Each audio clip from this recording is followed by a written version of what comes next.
Hoje eu vim aqui falar sobre processo. Processo é uma coisa que a gente não gosta muito de viver, né? A gente não gosta muito de esperar, a gente não gosta muito de precisar, sabe, ter um caminho longo pra conquistar alguma coisa. A gente quer tudo pra ontem, a gente é uma sociedade que, sabe, vive agitada, vive uma qualidade de vida péssima. É uma sociedade que não entende que há momento para tudo na vida, né? E o engraçado disso tudo é que até Jesus mesmo, ele teve processos na vida dele. Jesus, ele podia muito bem chegar aqui como homem, morrer, ressuscitar e pronto. Mas na verdade Jesus, ele passou por todos os processos de um ser humano, né, nessa terra. Ele veio como um bebê dentro de um ventre humano. Ele foi uma criança saudável e na Bíblia diz que ele crescia sempre em sabedoria e estatura, porque ele buscava estar nos templos, conversando com os mestres da lei, e ele impressionava os mestres da lei com a sabedoria que ele tinha. E ele foi crescendo e com 30 anos ele começa realmente o ministério dele, né? Faz os discípulos, morre depois de 3 anos, ressuscita. Ele não precisava passar sobre esses processos todos. Mas o engraçado é que, por tanto nos amar, ele passou por todos esses processos para nos mostrar que é capaz sim de passar por todos os processos da vida e ainda assim permanecer firme, fiel, digno, sabe? Permanecer fixo no propósito. E ele veio para isso, sabe? Para nos mostrar que mesmo sendo ser humano, mesmo tendo todo tipo de tentação, dificuldade, a gente pode vencer.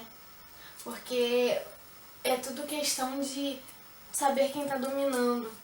E a todo momento ele deixava o Espírito Santo dominar e não a carne.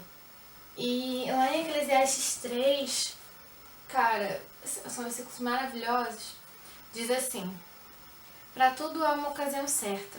Há um tempo certo para cada propósito debaixo do céu. Tempo de nascer e tempo de morrer. Tempo de plantar e tempo de arrancar o que se plantou. Tempo de matar e tempo de curar. Tempo de derrubar e tempo de construir. Tempo de chorar e tempo de rir. Tempo de prantear e tempo de dançar. Tempo de espalhar pedras e tempo de ajuntá-las. Tempo de abraçar e tempo de se conter. Tempo de procurar e tempo de desistir. Tempo de guardar e tempo de jogar fora. Tempo de rasgar e tempo de costurar. Tempo de calar e tempo de falar. Tempo de amar e tempo de odiar. Tempo de lutar e tempo de viver em paz. Aqui fala tudo, né? Na nossa vida há tempo para tudo. E esse é realmente o título dessa passagem. E a gente percebe que na nossa vida é assim. Por exemplo, se você briga com alguém, se você for falar na hora, você acaba falando besteira. Então você respira e fala: agora é tempo de me calar. E aí você vai para casa, toma um ar. E aí depois, quando você vai estar mais calmo, agora é tempo de falar. A mesma coisa é há tempo de trabalhar e de estudar e tempo de descansar. Uma coisa que muita gente não faz e por isso tem uma péssima qualidade de vida, né? A gente não entende que a gente precisa de ter recursos, a gente precisa de ter conhecimento, mas também a gente precisa de tempo de descanso. A gente precisa também de tempo de qualidade com o Senhor. E isso tem muita gente negligenciando por aí. A gente vê que a cada dia os dias são maus e terríveis e piores, e a gente não se prepara, e a gente não busca como deveria, e a gente erra tanto nisso, não percebendo que um dos processos da nossa vida, na verdade todos os processos da nossa vida, são guiados para um caminho ou para outro caminho, dependendo de quão firmado e focado estamos em Deus. Porque muitas vezes a gente acha que um caminho é o certo e que aquele é o processo que a gente precisa passar, quando na verdade não é aquilo que Deus escolheu. Lá em João fala, né, que é o momento dos verdadeiros adoradores se levantarem e adorarem o Pai e o Espírito em verdade.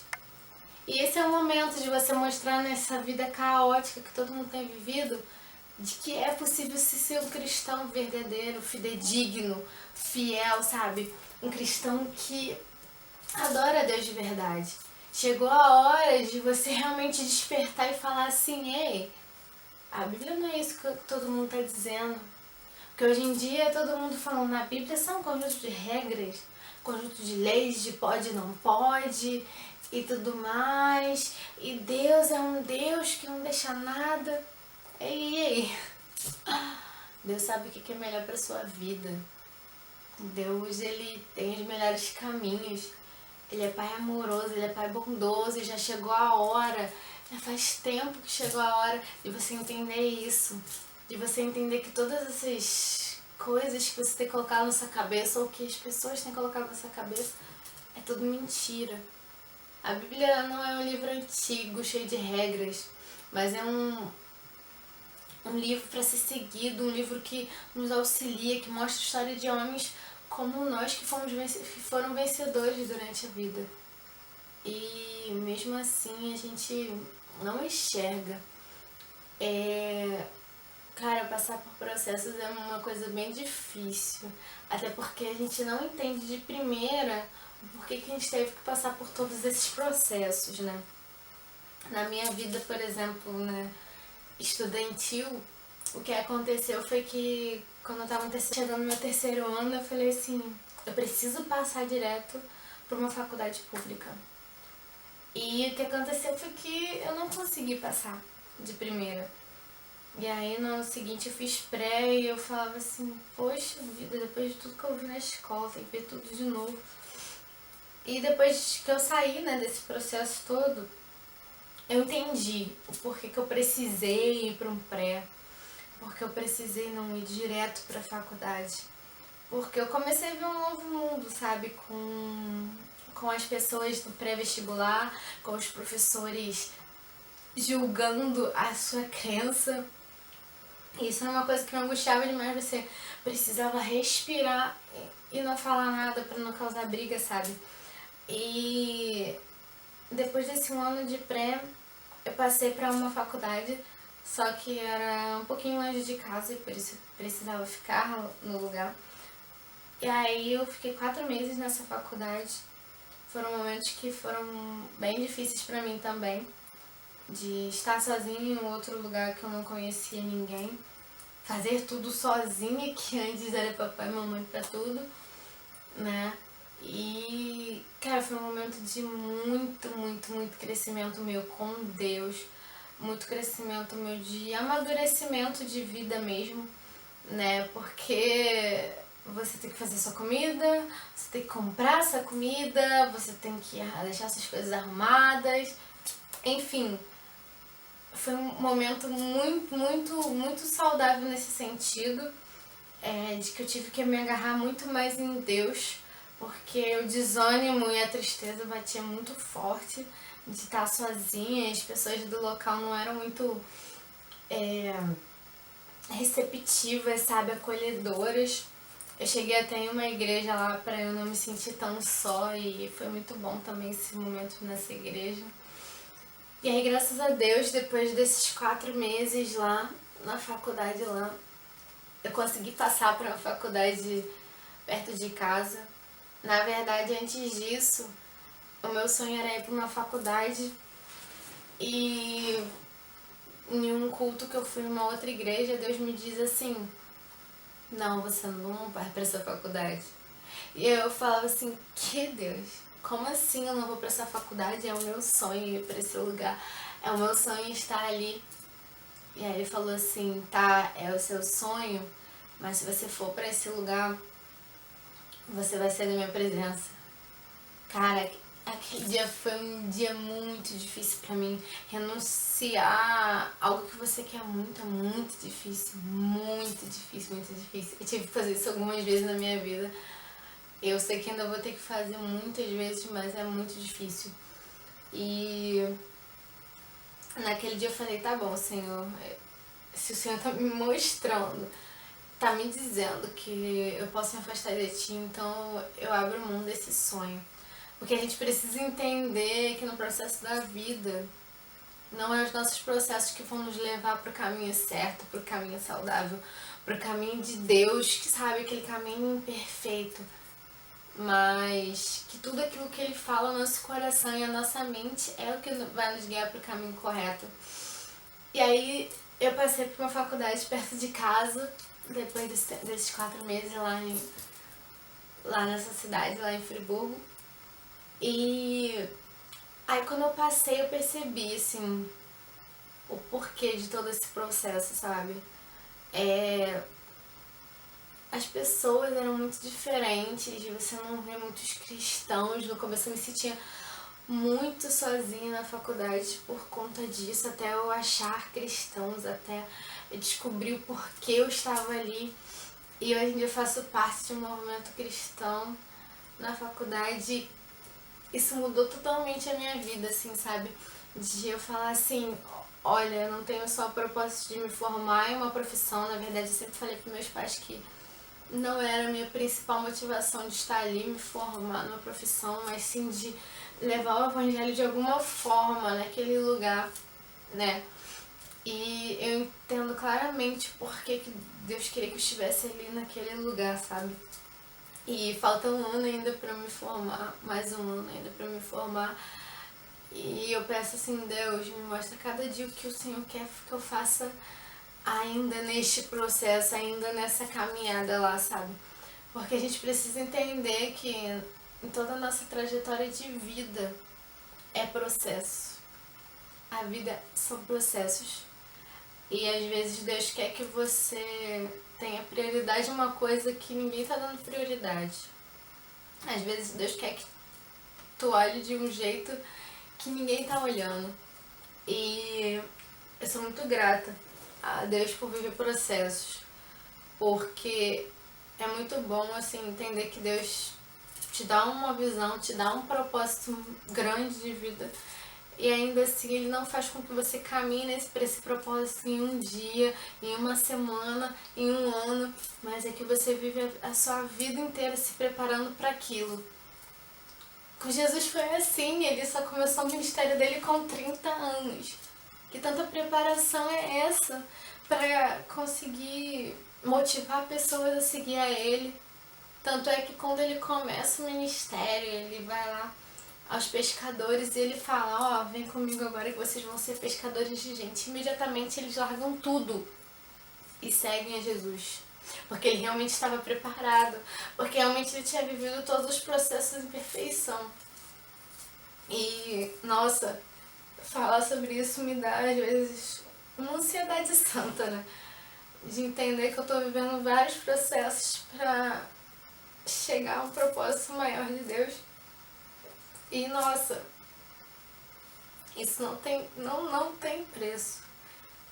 O que eu tenho pra dizer, né, com esse vídeo, o que eu tenho pra dizer com esse vídeo é que você não pode ficar chateado por viver processos. Você não pode ficar chateado por você ainda não ter chegado lá, por você não ter conseguido conquistar aquilo que você achava que era o top, sabe? Muitas vezes Deus te livrou. Muitas vezes você ia ser muito orgulhoso com a posição onde você estaria perdido, né? Você não estaria mais vivendo os propósitos de Deus, você não estaria mais ministrando na casa do Senhor. Você não estaria fazendo mais nada. Você estaria só vivendo uma vida aqui. Quando na verdade tem que ter a noção, a certeza de que a nossa vida não é só aqui. Que na verdade o nosso principal objetivo de estar aqui é de amar vidas, é de viver uma vida abundante para a gente conquistar um tesouro celestial.